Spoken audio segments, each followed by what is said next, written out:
शकुन शादी के बाद जब अपनी ससुराल में आई तो एक भरा पूरा परिवार था उसका। 4 ननदों के अलावा एक देवर और सास ससुर। एक बड़ी ब्याहता ननद थी और उनकी शादी के करीब 9 साल बाद शकुन इस घर में दुल्हन बनकर आई।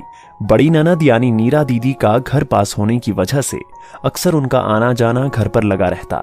ननदोई अपने इकलौते दामाद होने का पूरा फायदा उठाते और हमेशा दामाद के ठसके में बने रहते। कई बार दीदी आती और पापा से घर खर्च का रोना रोती, क्योंकि ननदोई जी का छोटा सा बिजनेस था जिसमें मुनाफा नहीं के बराबर था। पापा मम्मी उन्हें अक्सर कुछ न कुछ देते रहते। एक बार दीदी जीजा जी शाम को आए तो शकुन की सास ने कहा कि कुछ अच्छा नाश्ता बनाओ, दामाद जी आए हैं। शकुन ने उनकी अच्छे से आवभगत की तो जीजा जी खुश होकर बोले, आपके हाथों में तो जादू है भाभी जी। रात में शकुन ने अपने पति से दीदी जीजा जी की बात छेड़ी तो उन्होंने कहा कि जीजा जी के सामने कोई भी बात संभल कर कहना, और हाँ, दीदी भी 2 की 4 लगाने में माहिर है। शकुन को ये सुनकर आश्चर्य हुआ कि कोई अपने भाई बहन के लिए ऐसे कैसे बोल सकता है, पर वो चुप रही।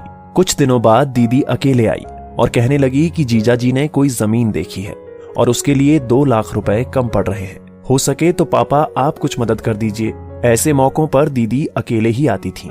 पापा ने कहा कि मुझे अभी 3 लड़कियों की शादी करनी है, मैं कहां से दे पाऊंगा। तो दीदी ने कहा, पापा हम ये पैसे लौटा देंगे और अगर शादी में जरूरत पड़ी तो हम आपको कहीं से भी लाकर दे देंगे। पापा ने मम्मी से सलाह करके कुछ दिनों बाद पैसे जीजा जी को दे दिए। यूं तो दीदी पहले भी कभी बच्चों की फीस तो कभी बिजनेस में घाटे की बात कहकर काफी पैसे मम्मी पापा से ले जा चुकी थीं, पर इस बार रकम ज्यादा थी। तो पापा ने दीदी को फोन करके कहा कि अगर जमीन खरीद ली हो तो उसके पेपर वगैरह ले आओ, ताकि हम लोग भी देख लें कि पेपर सही है या नहीं। कुछ दिनों तो वो टालती रहीं। 6 महीने बाद अचानक एक दिन ननदोई जी का फोन आया कि वो आदमी तो फ्रॉड निकला जिससे हमने जमीन खरीदी थी। उसने किसी और की जमीन को दिखाकर हमें बेच दी। पापा ने कहा कि हमने तो आपसे पेपर मांगे थे पर तब आपने दिखाए ही नहीं, अब हम क्या कर सकते हैं। पापा ने मम्मी को सब बताया और कहा कि वो पैसे तो डूबे हुए ही समझो। कई बार कहने पर दीदी ने 50,000 रुपए वापस किए और कहा कि और पैसे तो वापस करना संभव नहीं होगा। इस बीच लंबे समय तक जीजा जी घर पर नहीं आए। काफी दिनों बाद जीजा जी ने सीधे शकुन को फोन किया और कहा कि सलहत जी कैसी हैं आप। शकुन को आश्चर्य हुआ कि इस बार ननदोई जी ने उसे कैसे फोन कर लिया, कुछ तो गड़बड़ है। फिर भी उसने कहा, मैं अच्छी हूं, आप सुनाइए। तो वो सीधे मुद्दे पर आ गए। क्या बताऊं भाभी जी, बिजनेस घाटे में चल रहा है और कुछ पैसों की जरूरत थी। ससुर जी से कह नहीं सकता, अब आप ही कुछ मदद कीजिए।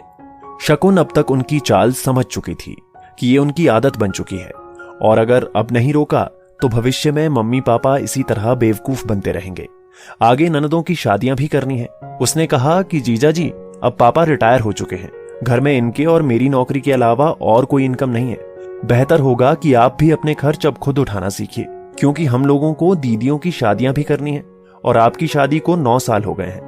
मम्मी पापा कब तक खर्च उठाते रहेंगे।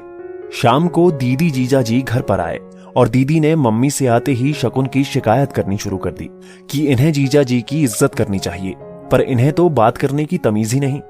मेरी बहू पढ़ी लिखी है नीरा, सबकी इज्जत करना जानती है, मैं जानती हूं उसे।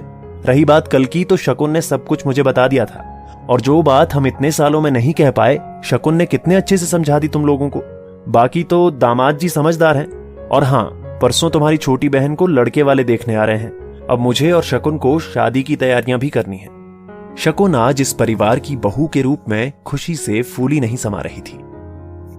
दोस्तों, आपकी इस वीडियो के बारे में क्या राय है, नीचे कमेंट करके जरूर बताइएगा। और अगर आपको ये वीडियो पसंद आए तो इस वीडियो को लाइक करिएगा, शेयर करिएगा ज्यादा से ज्यादा लोगों तक। और ऐसे ही और भी इंस्पिरेशनल वीडियो के लिए सब्सक्राइब करें हमारे YouTube चैनल को और Facebook पर फॉलो करें हमारे पेज को। धन्यवाद।